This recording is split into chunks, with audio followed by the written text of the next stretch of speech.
Me dikant kam pas dialog për 5 vaktet. I falte 5 vakte, po me sforcim. I thoj që as janë as i gjo. Borxhet që kemi ke i madhi, Zot janë pa fund. Dhe prita. Deri sa mu dha rasti. Si? Do të çuditesh se si. E kishte sprovu Zoti gjithë dhëmbët e sipërme i kishin rënë. Dhe shkoi ke dentisti dhe i tha do t'i bëj mas javë. Shikoje me vëmendje. Po subhanallahu al-azim, me i qofshim fal atij që na krijoi. Na ka kriju të përsos neve. Dhe imagjinoni një person që mund t'i ketë gjitha pa dhëmbë, ja, subhanallahu, shumtuar shumë.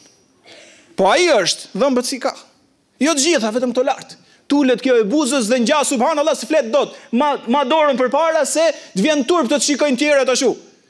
Dhe unë me etik, pa e prek, i thoj ha, kur do t'i vendosësh? Inshallah, nesër shtyr dentisti, kaloi javë gjys. 2 javë. I thash tha sprove madhe qënka. Pasha Zotin, nuk i luj presje. Thash, i madhëruar qoftë ai që i krijoi dhëmbët për njeriu. Mos fol më tha mu, se s'pas ka gjë më të rëndë. Thash e meriton t'ja falim 5 herë atij. Për Zotin, tha 50 herë meriton.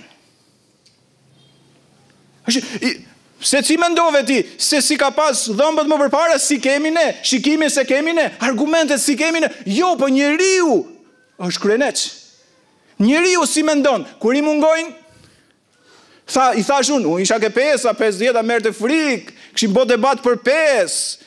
Jo, tha, i meriton i madhërishmi 50, dhe unë themi i meriton 500, 5.000, 50.000, 5 milion, 5 miliard i qofshim fal ati neve. Se në çdo të mirë e pam prej ati, as do kishim mundësi me folën në xhami qofse i madhërishmi neve nuk do të na jepte nga mirësitë e veta, i qofshim fal Allahut xhelle xhelalu.